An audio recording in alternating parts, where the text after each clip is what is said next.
ఈ రోజు అయితే మేము స్విమ్మింగ్ పూల్ పోయినందుకు 1000 రూపాయలు లాస్ అయ్యాం గాయస్. హలో మామ, అందరికి ముందుగా అయితే అందరికి హ్యాపీ ఈస్టర్. ఈ రోజు పొద్దున్నే లేచి ఇంకా టిఫిన్ చేసి చర్చికి వెళ్ళి వచ్చే దారిలో మా బావ సడన్ గా బండి ఆపి క్రీమ్ బన్ తీసుకొచ్చాడు.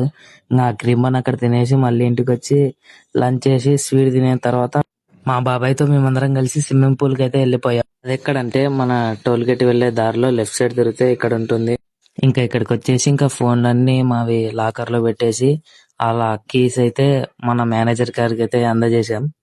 ఆ తర్వాత అయితే మా ఫ్రెండ్స్ అందరం కలిసి ఇంకొక సెల్ఫీ వీడియో తీసుకొని లోపలికి అయితే బయలుదేరిపోయాం. ఒక గంట ఉండగానే మన పరిస్థితి అయితే ఇలా ఉంది. ఆ తర్వాత మా బావ అయితే ఫ్లిప్ కొట్టాడు.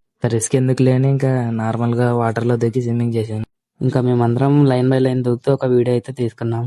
మేము వాటర్ లోకి వచ్చేసి అయితే ఆల్మోస్ట్ 1.5 అవర్ అవుతుంది. కానీ ఆ మేనేజ్మెంట్ వాళ్ళైతే ఏమనడం లేదని ఇంకా సంతోషంతో ఎంజాయ్ చేసే లోపే మా బాబాయ్ ఫోన్ అయితే వాటర్ లో పడిపోయింది. ఇంకా టెన్షన్ లో తొందరగా వెళ్ళిపోయి ఒక టీ తాగేసి అయితే ఇంకా రిటర్న్ జర్నీ అయితే వెళ్ళిపోయాం. అక్కడ వెళ్ళి ఆ ఫోన్ చూపించగానే సింపుల్ గా ఒక 1000 రూపాయలు అయితే బిల్ వేసేసాడు. ఫైనల్ గా మాకైతే స్విమ్మింగ్ పూల్ వెళ్ళినందుకు 1000 రూపాయలు అయితే బొక్క.